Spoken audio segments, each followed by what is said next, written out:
like most people, I started drawing when I was very young. You can give me and my cousin Tori a pad and some pencils, and you didn't hear a peep out of us for the rest of the day. But I think it was junior high school when I actually like really fell in love with art. Um, in junior high school, I took my first art class. It was like part of the curriculum, and I got to learn new ways to improve my art. Shading, learned about perspective. Some things that I already knew, but were being reinforced mostly. And I got to actually, play, work along, and I could see improvements in my art. Um, my art teacher looked at one of my assignments, and we were just to draw anything, so I drew a dragon, and she fell in love with this dragon that I drew, and she wanted to immediately get me into advanced art, and she had also wanted me to take part in a contest that would have like a piece of art displayed in like either a bus or a subway car or something like that. Um, Now the contest I never wound up doing because um, I wasn't I wasn't able to just like draw what I wanted to draw. I was basically told, okay, this is what you're going to draw for this contest, and I didn't like that. After that, I'm not sure. I mean, maybe that was the reason, but I'm not really 100% sure why I didn't take advanced art after that. Um,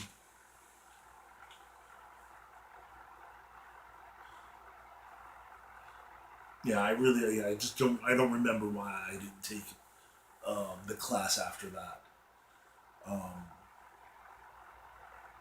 but what I did wind up taking was woodshop. So my disappointment of not being able to go to advanced art was kind of muffled by woodshop. Um, my Up until this point, my experience with woodworking was only what I saw my dad do, which was basically he was a carpenter slash contractor.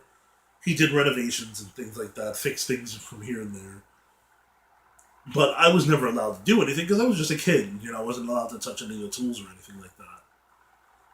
But in woodshop, I got to learn how to use different tools, and that was fascinating to me. Um, we wound up making two things out of that semester. I think it was only a semester. I'm not sure, but during that time frame, we only made two things. We made a small shelf about that big that you can hang on the wall, and then we made this like it was like a game. I know if you remember the old this old game where you had like this ball on a string and like a basket. Well, it was kind of like that, except it was like a ring that you had to catch and stuff like something like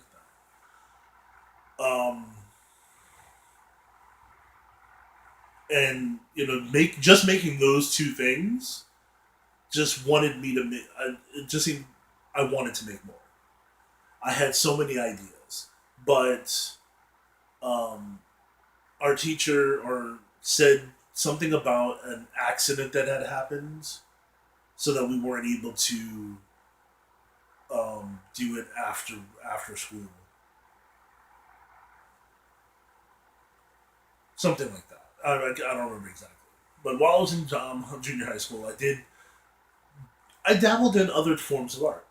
Like I took mine and my brother's Play-Doh and made made little animals out of it. And what I used as a reference were we got these cards. It was like there was like these huge cards, and they had on one side there was a picture of an animal, and on the back that would show you where the animal came from, and everything about that animal.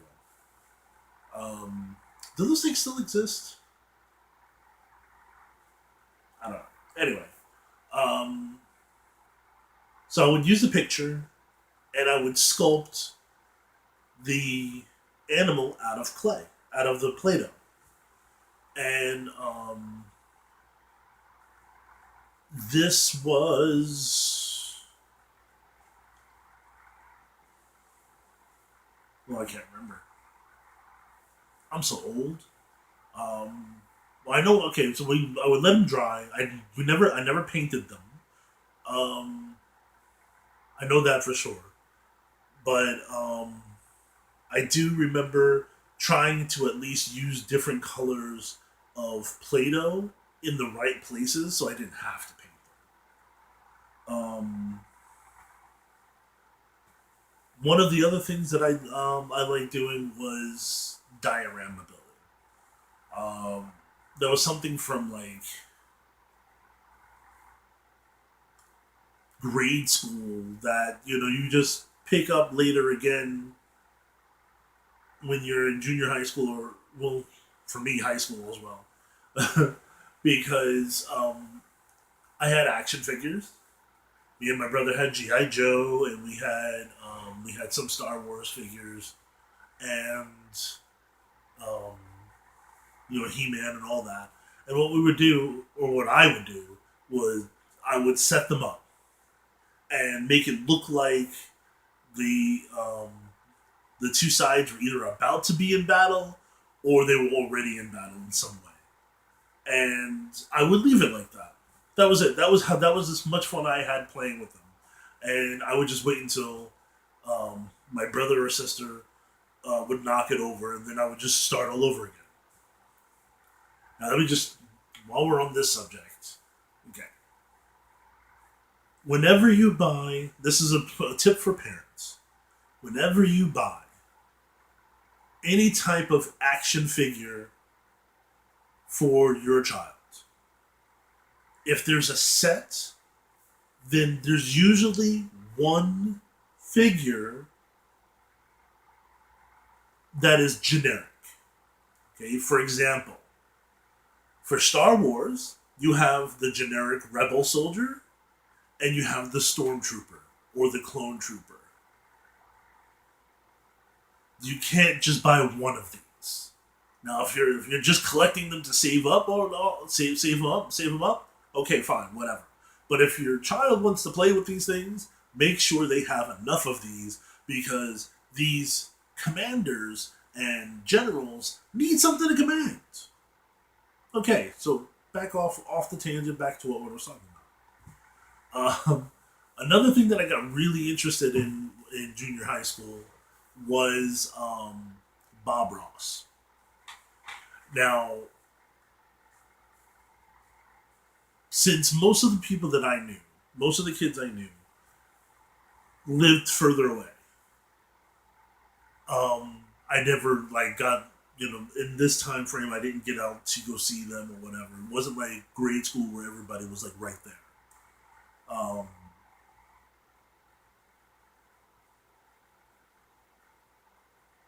for the summers, I would stay home with my brother and sister. We would go out and play or whatever. But like after watching Sesame Street and whatever cartoons came on PBS, but then Bob Ross would come on. And Bob Ross, the tone of his voice is like got you hooked. And I'm sitting there watching him paint and showing you how to paint. Now we didn't have it like that to where we would have um, brushes and canvases. You know, that stuff was kind of expensive for us, so we never got that. So I would just soak in. I would just use it for visual entertainment. I never really got into painting, but I still, to this day, love watching people paint. Now, in school, when I got to high school in Philadelphia, um, we had this one class, and it was based off of like you had to go to plays and go to different events and whatnot. And when you have two working parents, they don't have that much time to do anything. And of course, with lack of time also comes lack of money. Um, so I wound up failing that class. Not a big deal because over the summer I would have to do summer homework. We also had summer reading that we had to do, but that's besides. So this homework got me to go to the Philadelphia Museum of Art. Now this is that place that you see in the Rocky movies where Sylvester Stallone runs up the stairs and then starts jumping at the top of the stairs. You go into that building, and if you like art, you'll fall in love with this place.